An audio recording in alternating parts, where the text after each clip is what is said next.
It's been a little while. Display video. So I've finally done something in the last month. I've had the time, and I didn't like where I was going, so I moved it around again. This time I think we're good, though. We're going to stay this way. I got an access way on this side to come around, equipment in the back, access to the front, roadway, so it's kind of opened it up. The last month or so, this truck and trailer here is new. Black-sided hopper, black peat. Let's see.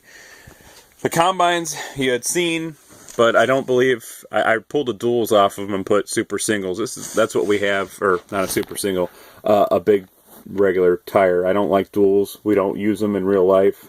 Our 7720 has 30.532 long bars on it. And so that's kind of the closest I could come in factory Ertl stuff that I have floating around here. Basically, I also didn't like the little 16-foot heads that come with the 7720 machine, so I made my own. We run a 22-foot head. We've always run 20 to 25 footers on our 7700, 7720. We run a 22-foot head, seems to be a decent size. These are more or less a 30, but you know, it's just display, so it works for me. Painted up a couple. Those are 10 series Case International heads. They come pretty close. If you drill out the head or the feeder house on the combine, you can get them to clip on to screws or whatever it is you have laying around to make it work. But they're real close. You would grind off and you would put an insert in there to attach, and it'll still work with the factory heads. Anyway, I've managed to clean up a little bit and organize inside the barn here. Kind of hard to see, but anyway, that'll be another thing that I address. So we got the shop, pulling tractors are in there, 4-wheel drives, all our equipment that I like to keep inside. And in the back we got outside equipment and so on and so forth. 620, it's a great looking piece of equipment, but typical of all the Ertl track tractors, it does not roll worth a darn. So red peats, I added a couple of these to the display. Here's the other one. I got this from a guy I know, the Mack half round, real nice. So I got 3 Mack half round trailers, all 3 right here. And again, not happy, so I moved this back to the middle. It's tighter to the barn. The barn's, facing this way as opposed to this way, so I believe it works better. You can see things better. You got access around the back, both sides now.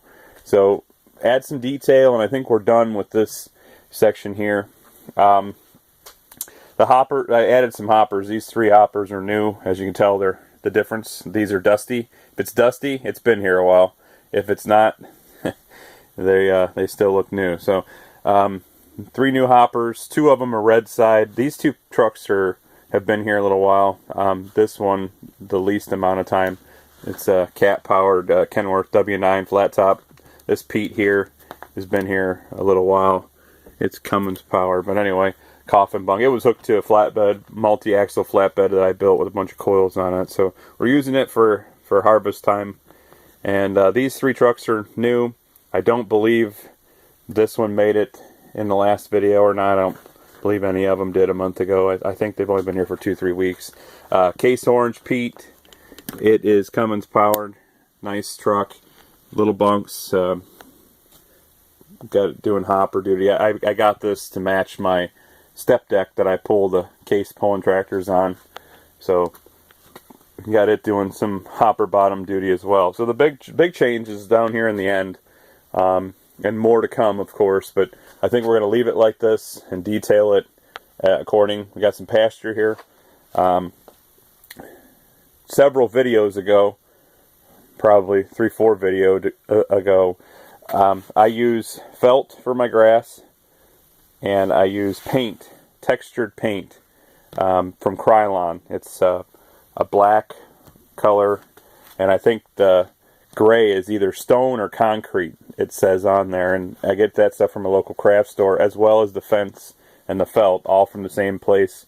Pat Catan's here, but I'd imagine any of the other, you know, hobby stores or related crafting stores, you could probably find the same thing. The fence is all, it's wire with wood already pre-painted. You bend it, you move it. It's relatively affordable, you know, just as the felt. The felt's like 25 cents a piece or something like that. So I use it on our display for our sales side as well. Anyway, the fence, we added this, added a little pasture. I'm pretty good with this. I'd like to add some more cows.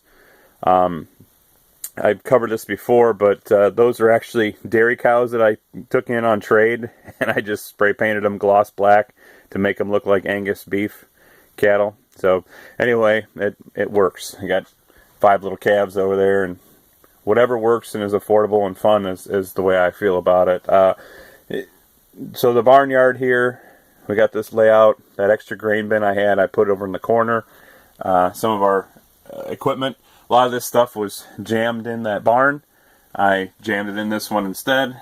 So I got some hay bales in there. All of it's Ertl. There's a lot of guys out there now that have been making their own round bales made of actual, you know, more of a realistic material and wrapped and stuff like that. I just went ahead and used what I had, which is a bunch of plastic round bales, plastic square, plastic straw, and I put them inside along with the smaller equipment. 15, 20-foot equipment is pretty much what we use on our farm, our real farm. So we're not very big, so we don't have big equipment. So this kind of fits in a little bit more of what it's like, you know, in real life for me. The cab overs, I thought they looked good, better with the hoppers on them, so I put them over here to give it a little older feel, older farm, smaller, simple situation, small equipment, and so probably repaint that whole section back there gray, give it a barnyard feel, and I think I'll make a custom auger to get up to that bin. Something, you know, just enough detail to make it look a little bit better here. So then we get over to the truck side. You know, it's pretty much a work in progress over here, but I think it looks a lot better. We got these trucks spread out a little bit more across the display. They're not all on top of each other. I thinned them down a little bit, especially the flatbeds. I've slimmed it down a little and moved things around. So I think it works. I'm not sure. I'm kind of thinking about maybe adding a house here. So, and I'd eventually like to connect the rest of the display to the other side where the toy sales is. That way you can go all the way around. I've always wanted to add a rail line in here.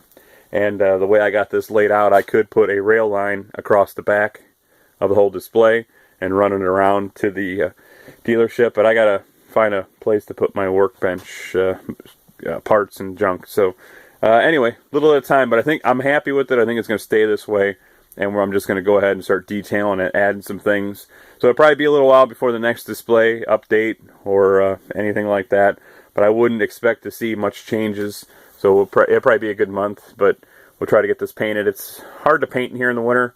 I have to heat the room up. It's insulated, but this hobby room is about 17 by 22 roughly, and I got a little heater. It's insulated pretty decent, but it takes a little while to get it up to good paint drying temperature. So it'll probably be a little while, but hopefully in the next video we'll have some more to show you, and it'll be some detail down at this end.